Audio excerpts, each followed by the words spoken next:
On this channel, we are going to get organized on a budget and with a plan together. And in today's video, I'm sharing with you the first thing that I do every single year dealing with finances and budgeting.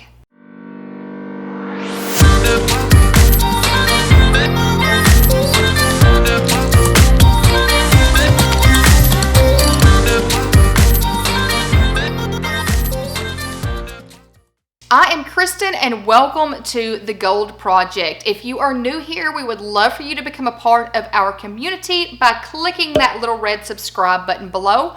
Also hit that bell notification so you are informed every time I post videos.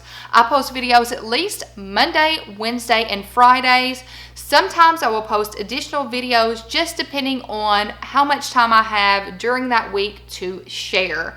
So on this channel, we are going to get organized on a budget and with a plan together. And the first step of that is my monthly bill planner. I have been using this document since 2012. If you have been with me for a while, you know that this is my #1 organization piece in my house. I created this document myself. I will leave the link to the PDF, the Google Doc, in the description below. Many of you have downloaded this and used this for your household. I absolutely love it. It has really changed the way that I bill pay every single month. So now what I'm going to do is I'm going to do a close-up of this document here. I'm going to break it down for you and I am going to fill it out to get it ready for 2019.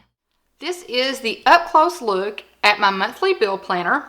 Now this document here, I usually print on cardstock so it lasts the entire year. Because if I print it on paper, it doesn't tend to last as long. And you guys, I move this document in and out of 2 drawers. It goes to work with me. It travels with me if I have bills to pay when I'm traveling somewhere. So I printed it on cardstock so it would last the entire year and I wouldn't have to be so delicate with it. So before we get into everything and how it's all laid out, I will show you my completed ones for 2018. So this shows you right here that I use this document the entire year. I've written the date at the top and every single pay period, let me zoom in. Every single pay period, I will pull this out of a drawer and I will use it to make sure I pay every single bill. And if you notice, we did have a lot of bills on the 10th that flooded all the way into a second page. So I'm hoping this year that I don't need 2 pages, but I do have them if I need them. If it has a line, that just means that that is paid off and I don't need to account for it anymore. So I'm going to put this aside and I'm going to walk you through how I have this organized out. So my husband and I, we get paid twice a month. So we'll put the 10th and the 25th on the pay period slots. 10th and then 25th. And let's say that you don't get paid twice a month. You guys, all you got to do is put like 10th and 10th, first and first, or just kind of put a sticker or something over that so you don't even have to look at it. So 10th and 25th. So what I do every single pay period is I will get this document out and I will check mark when I've paid something. And then this document goes back into my drawers. I have 2 drawers and I'll insert some footage.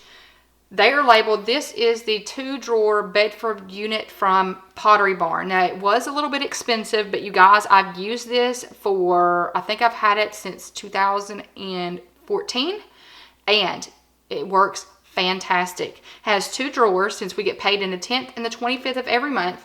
I've got the top one labeled 10th. I've got the bottom one labeled the 25th. So when we get bills that need to be paid on the 10th, I will put that bill in the 10th drawer.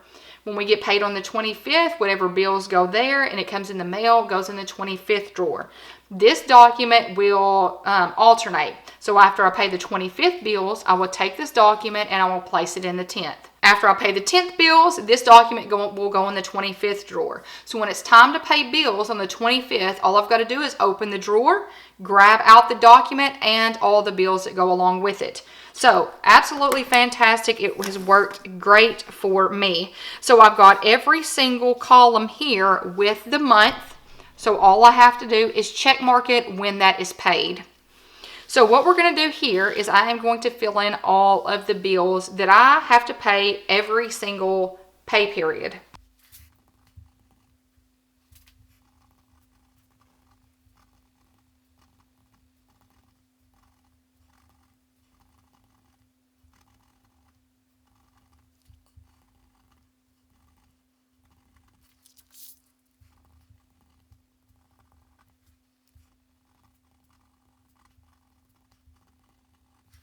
Now, the 10th bills are labeled out, and I did have to go to the second page because I'll explain.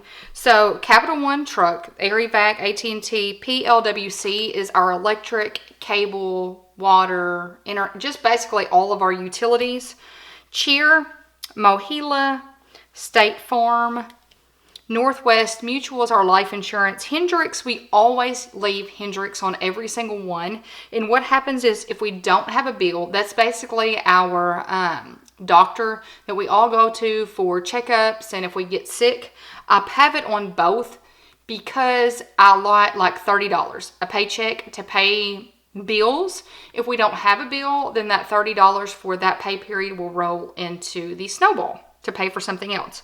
Care credit, cable. Now, the reason I wrote cable on here, our cable is we pay for our cable through the PLWC here. But the thing about it is, and that should have a plus beside it, plus cable. Because what happened was, when we had DirecTV, that bill was due on the 25th. So we are used to paying it on the 25th. So when we switched to our local provider, which was the PLWC, we had to start paying that with our electric on the 10th. Well, the bills were divided out to where that was allotted for on the 25th. So you will see when I put the 25th down here, it'll say cable too. So what we do is we just subtract that amount out on the 25th and then add it back on the 10th.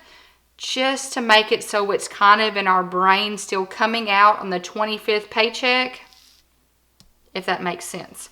So then I put Target, Bank of America, which is my husband's credit card, and then Chase, which is my credit card. Now, you might be saying, well, hold up, Kristen. Some of these things were a part of your snowball. And then I had snowball down here at the bottom. Yes, I have that on here just to make sure that, hey, I take a look at that credit card to make sure there's not anything that's due on that. So I have them on here just in case. So they'll be part of the snowball if I don't have anything on them. Like Target. Target is, we usually pay $50 a month for that. So if I look down here on the 10th of January and, hey, we don't owe anything, then that $50 from Target will go to the snowball. So I just wanted to write the accounts down here just so in my mind I remember to look at them and make sure I don't have a balance. So now we're going to go to the 25th and fill those bills out, which is not nearly as many as the 10th.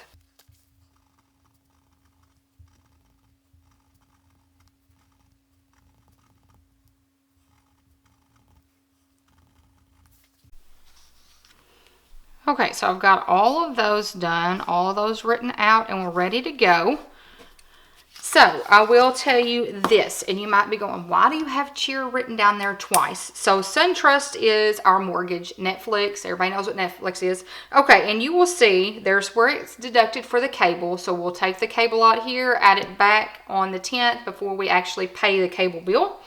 AES is my husband's student loan. Hendrix, we've already discussed that. Then you're going to see Cheer. And you might wonder, why do you have Cheer written down twice? And it's Cheer / Taekwondo. So I just label it Cheer. It goes in my checkbook register as Cheer. And if you've not seen that video, I will link that in a card above, how I use different ledgers to pay bills. So the Cheer and the Cheer here, it's not really to pay the bills for those. I know those are due at the beginning of the month. Kate's is due the 1st. Derek's is due the 15th of every month. I just mentally know that. What this means is I'm taking amounts and I'm moving them to the Cheer ledger. So why do I have daycare in parentheses? Because the money that was going to pay for Derek's daycare when he was in daycare, I still account for that money. So instead of going to pay daycare, that is basically their extracurricular activities money. So that money goes into the cheer ledger to pay for cheer and taekwondo and anything extra that they might need for either one. So, and then the second cheer is basically what we were moving when we were paying daycare over to the cheer ledger. So this is what we were paying, and then now we just add what the daycare was from 2 years ago. So both of these amounts, they don't get paid, but this is just saying this daycare money, when I get to the bills, goes to the cheer ledger. This here goes to the cheer ledger, and both of those bills are automatically deducted. So cheer takes out how much we owe them on the 1st. Taekwondo, which is ATA, takes out how much we owe them on the 15th. So both of those are direct deposited or directly withdrawn from my account. So I don't actually have to write a check or go online and pay any bills. All of that is done for me. So, and then I have Snowball. So I wanted to write Snowball down here, and I might just go through here on each time instead of check marking it, just writing how much our Snowball was on that particular time, what we are using to pay towards one of the bills that we are working towards, which is the flooring at this moment. So you guys, this is how I have my monthly bill planner set up. It is so beneficial to me, and I hope that you decide to download it and use it for your household, and I hope it is just as beneficial for you as it is for me. So I hope you guys have found this document as helpful as I have. In 2019, I'm going to gradually walk you through how I do my finances and budgeting for a year. And this is the first thing I do every single year. So click that link in the description below, download it, print it out, and use it for your household. And if you do use this, let us know in the comments below. Do you use this document? Have you found it helpful? What could I do to make this document better for you and your family? So you guys, I hope you've enjoyed this video. I hope you've clicked that red subscribe button to become a part of this community and a part of our mission to get organized on a budget and with a plan together. Also, I hope you give this video a big thumbs up. By giving my videos a thumbs up, it shows YouTube that you're engaged and like my content, so they'll start recommending it and suggesting it throughout YouTube, which means our community will grow and will continuously spread positivity. So you guys, I hope you've enjoyed this, and I hope you have a fantastic week. So until next time, bye you guys.